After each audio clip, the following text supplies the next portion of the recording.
Hello guys, welcome to my YouTube channel the explore BPSC success.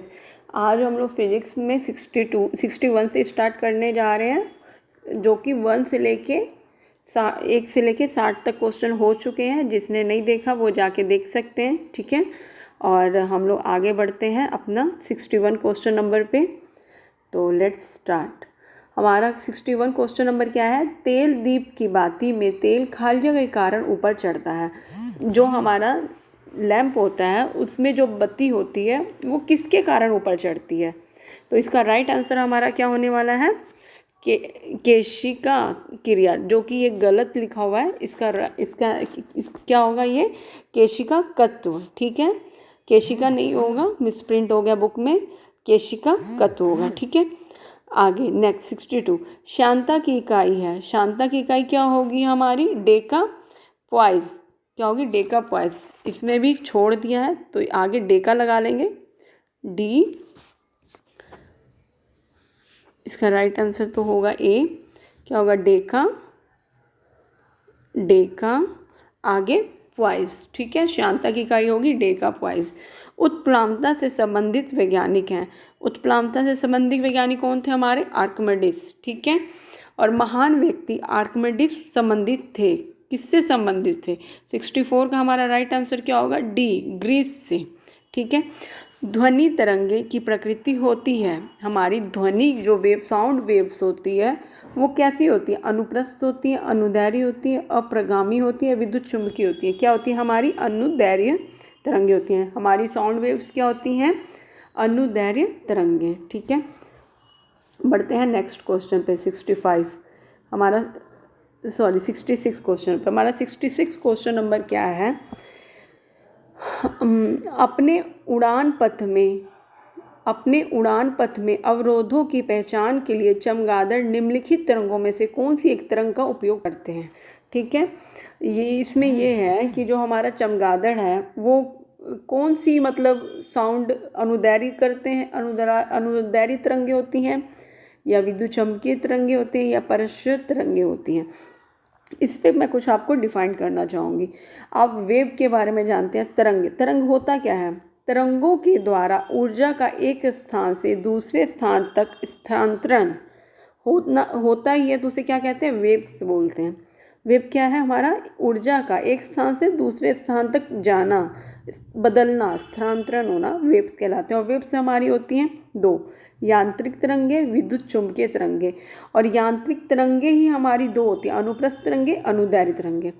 और अनुप्रस्थ तरंगे क्या है? अनुप्रस्थ तरंगे जो होती है ना हमारी कर्व में चलती हैं। कैसे चलती हैं? कर्व में, शीर्ष से कैसे चलती हैं? ऐसे चलती हैं, ऐसे, ठीक है। ये शीर्ष हो गया, ये गत हो गया, ये शीर्ष और ये गत। इसे क्या बोलेंगे? अनुप्रस्थ तरंगे, ठीक है। और अनुदैर्घ्य तरंगे होती हैं हमारी, जो एकदम अनुदैर्घ्य जो तरंगे होती हैं हमारी, वो कैसे चलती हैं? जो एकदम अनुदैर्घ्य एकदम समांतर चलती हैं, ऐसे, ठीक है। और एक चीज़ और जो बहुत इम्पॉर्टेंट है, आगे क्वेश्चन में भी पूछ सकता है, तो ये क्वेश्चन पूछा गया तब मैं थोड़ा आप लोग को डिफाइन कर रही हूँ।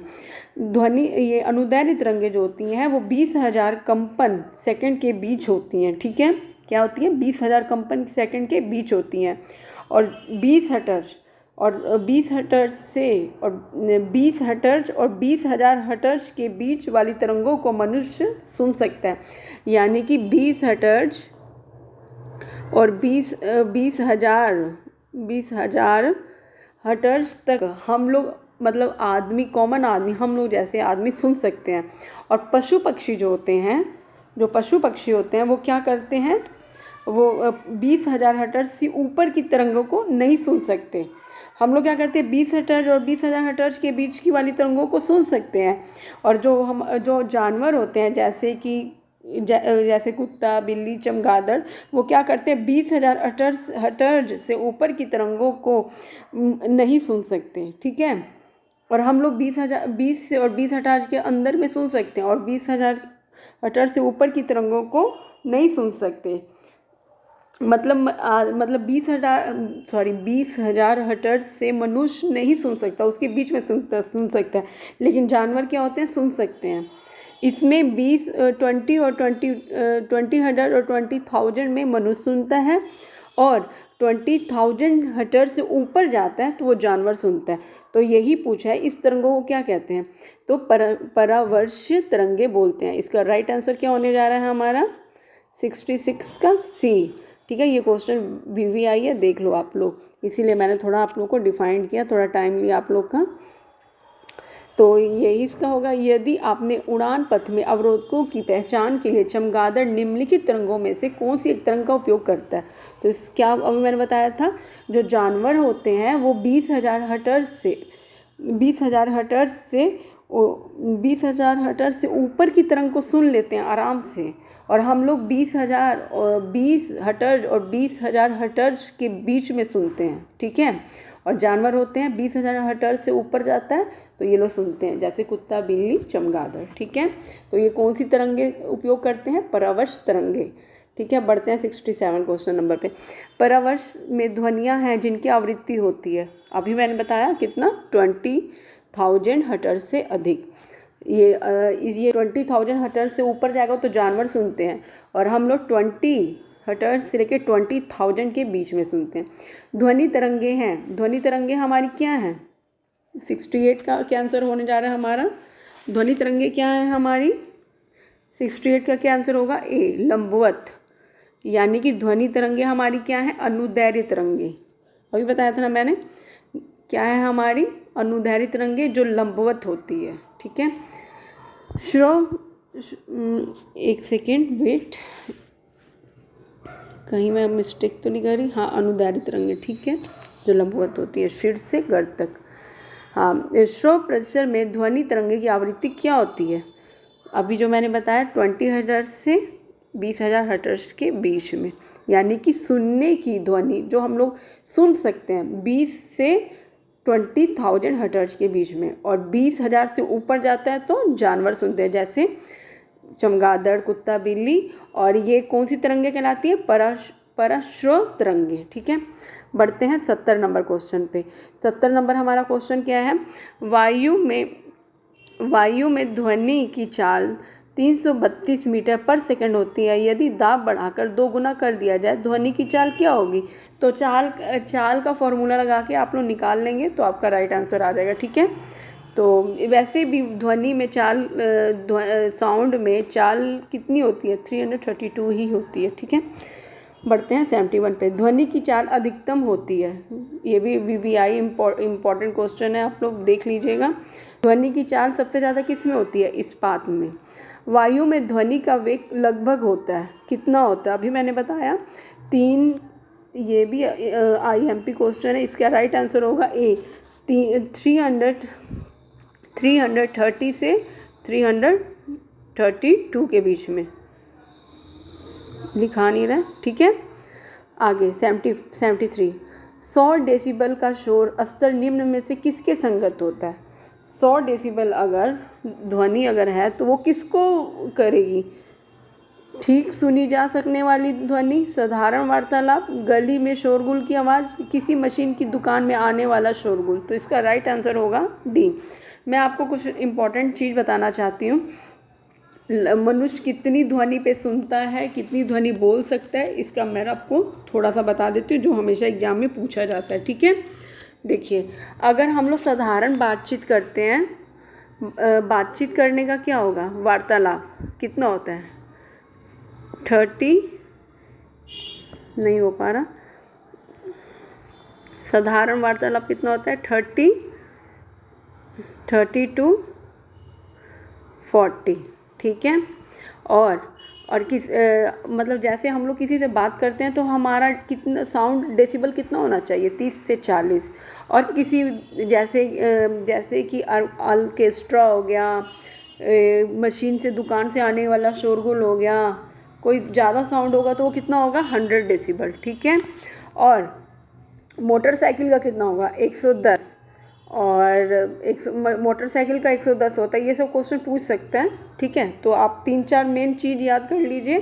साधारण बातचीत का कितना होता है? 30 से 40, और कोई बाहर से साउंड आता है, ऑर्केस्ट्रा हो गया, मशीन की दुकान से आने वाला शोरगुल, तो हमारा 100 डेसिबल हो सकता है। ठीक है, यदि सितार और बांसुरियों पर एक ही स्वर बजाया जाए तो उसे उत्पन्न ध्वनि का भेद निम्नलिखित अंतर के कारण किया जा सकता है। 74 का हमारा क्या राइट आंसर होगा? डी, केवल ध्वनि गुणता।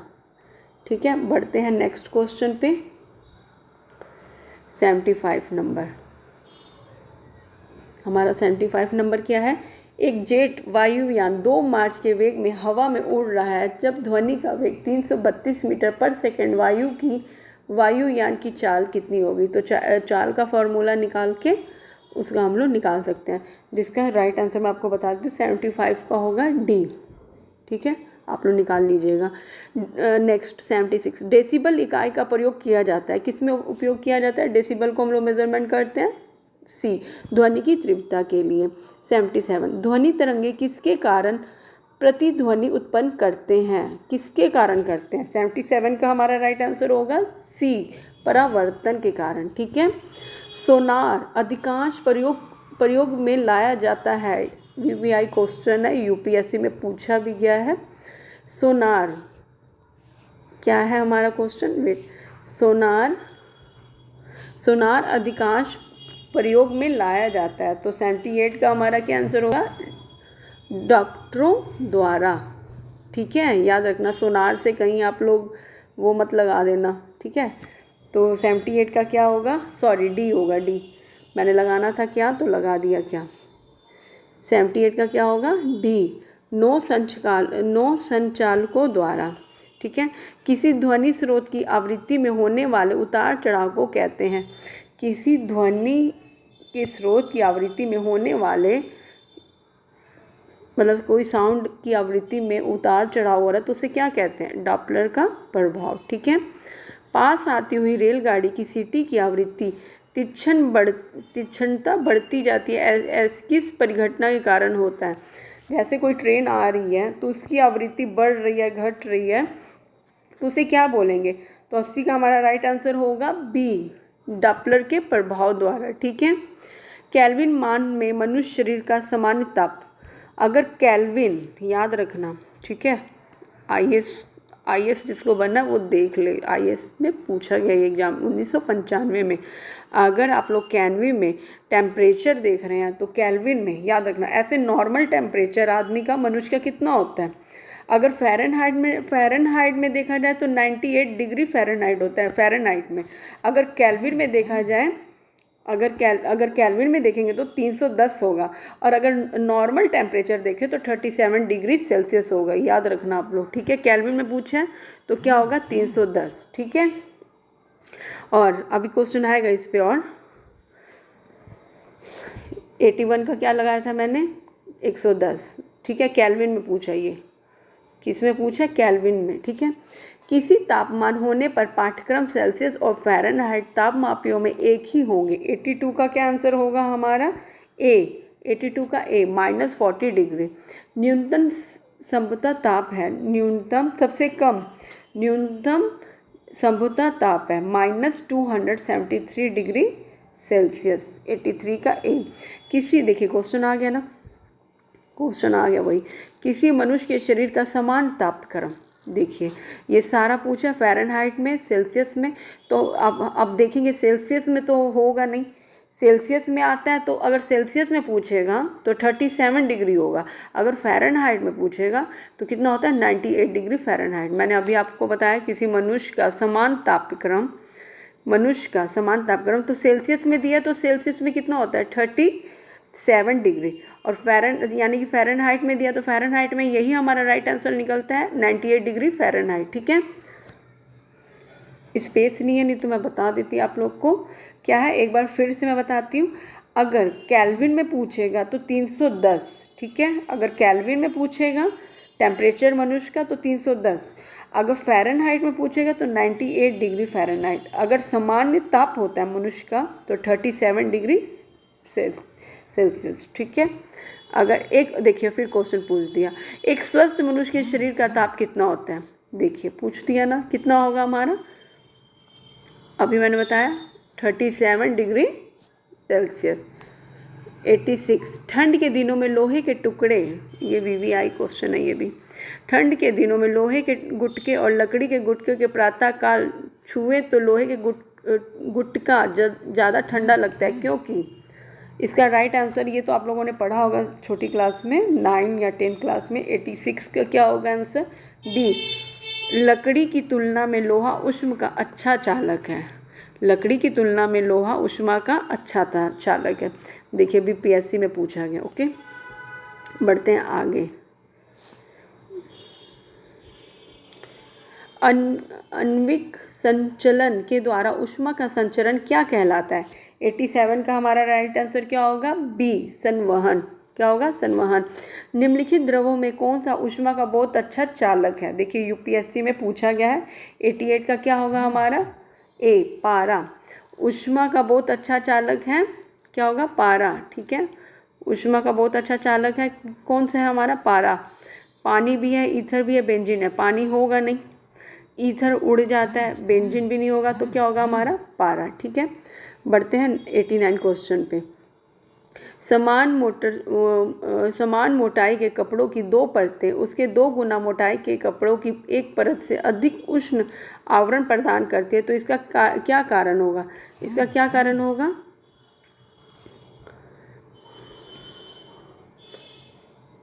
इसका क्या कारण हो सकता है? इसका राइट आंसर क्या होगा?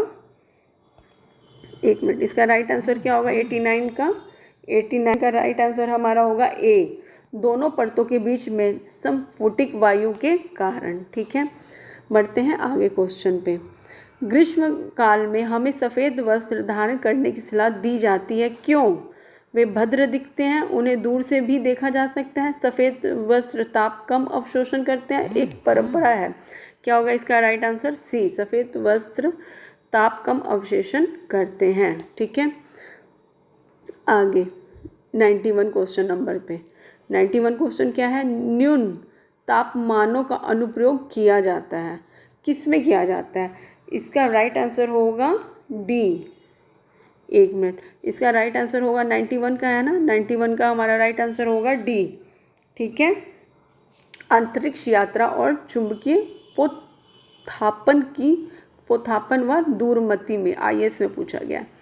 तेज हवा वाली रात्रि में, क्या है क्वेश्चन? तेज हवा वाली रात्रि में ओस नहीं बनती, क्योंकि इसका राइट आंसर होगा वाष्पीकरण की दर तेज हो जाती है। ठीक है, तेज हवा, अगर तेज हवा रहेगी रात में, अगर तेज हवा रहती है तो ओस नहीं बनती, क्यों?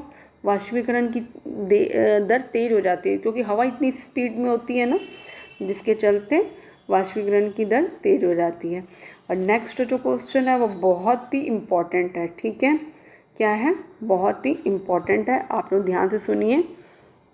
आगे बढ़ते हैं 93 क्वेश्चन नंबर पे। 93 क्वेश्चन क्या है हमारा?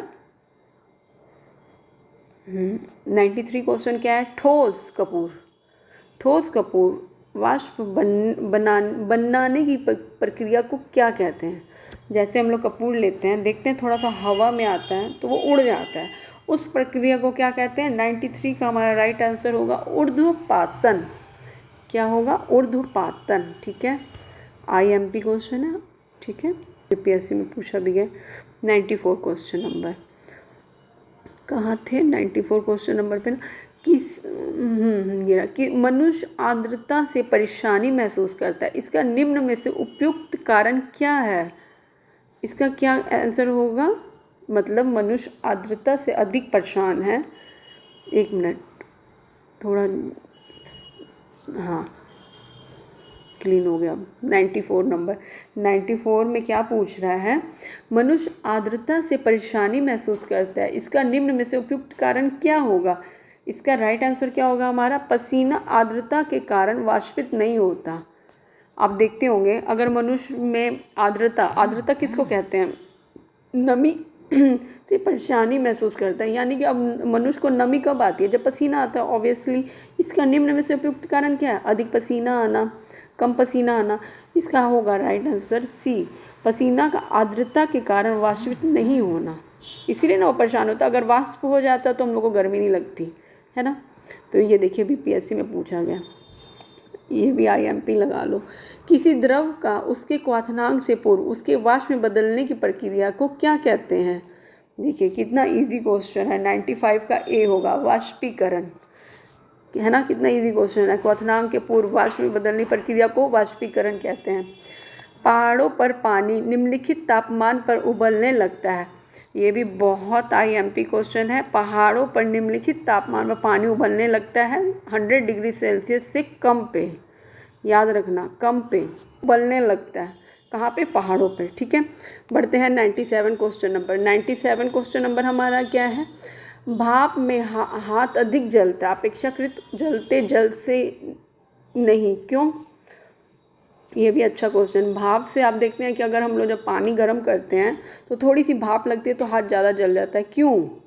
ये किस लिए होता है? 97 का हमारा राइट आंसर होगा A, भाप में गुप्त ऊष्मा होती है, ठीक है। आप लोगों को लगेगा कि कैसा ये आंसर हो गया, लेकिन यही आंसर है, भाप में गुप्त ऊष्मा होती है। देखिए UPSC में पूछा गया। बढ़ते हैं 98। ऊष्मा गतिकी का प्रथम नियम किस अवधारणा की ओर संकेत करता है? तो इसका राइट आंसर होगा ऊर्जा संरक्षण। ऊर्जा संरक्षण मैंने आपको आगे भी पढ़ाया था। ना तो ऊर्जा का नष्ट किया जा सकता है, ना उत्सर्जन किया जाता है, उसी को ऊर्जा संरक्षण का सिद्धांत कहते हैं। तो 98 का होगा हमारा A। बढ़ते हैं 99 का। 99 हमारी क्या क्वेश्चन है? ये भी अच्छा क्वेश्चन है। प्रकाश तरंग किस प्रकार की तरंग है? यानी कि लाइट वेव। लाइट वेव क्या है? हमारी अनुप्रस्थ तरंगे हैं, ये याद रखना। 99 का प्रकाश तरंग किस प्रकार की तरंग है? तो अनुप्रस्थ तरंगे। और साउंड वेव कौन सी है? साउंड वेव अगर पूछ दे तो अनुदैर्घ्य हो जाएगा, ठीक है। अगर लाइट पूछेगा तो प्रकाश किस प्रकार की तरंग है? अनुप्रस्थ तरंगे। प्रकाश अनुप्रस्थ और ध्वनि अनुदैर्घ्य, ठीक है। तो अनुदैर्घ्य यहाँ पे नहीं होगा, हमारा होगा अनुप्रस्थ तरंगे, ठीक है। लास्ट क्वेश्चन आज का। प्रकाश विकिरण की प्रकृति होती है। प्रकाश विकिरण की प्रकृति होती है, कैसी होती है? दोनों होगी, तरंगों की भी होगी, कण दोनों के समान होगी, ऑब्वियसली। IMP क्वेश्चन है ये भी, BPSC में पूछा गया, ठीक है। आज हम लोगों ने 61 से लेके हम लोगों ने 100 तक क्वेश्चन किए, यानी कि हमारे 160 क्वेश्चन और रह चुके हैं, मतलब 250 के अप्रॉक्स थे। कुछ क्वेश्चन और रह गए हैं जो अब हम लोग नेक्स्ट डे करेंगे। आप लोग प्लीज़ वीडियो को लाइक और सब्सक्राइब कीजिए, शेयर कीजिए, कमेंट कीजिए कैसा लगा वीडियो। जहाँ कहीं प्रॉब्लम है मैसेज कीजिए कमेंट बॉक्स में। और आगे यूँ ही अब हम लोग लूसेंट से फिजिक्स के ऑल जो पूछे गए हैं ऑल एग्ज़ाम में, वो हमारे क्वेश्चन मैं करा दे रही हूँ आप लोग को। जो ये मेरा वीडियो जिसने देख लिया फिजिक्स का ऑल, अब फिजिक्स में कहीं से भी क्वेश्चन पूछ दे उसका गलत होने वाला नहीं है, ठीक है। तो ऑल द बेस्ट। आप लोग वीडियो देखिए, बने रहिए, लाइक और सब्सक्राइब करते रहिए।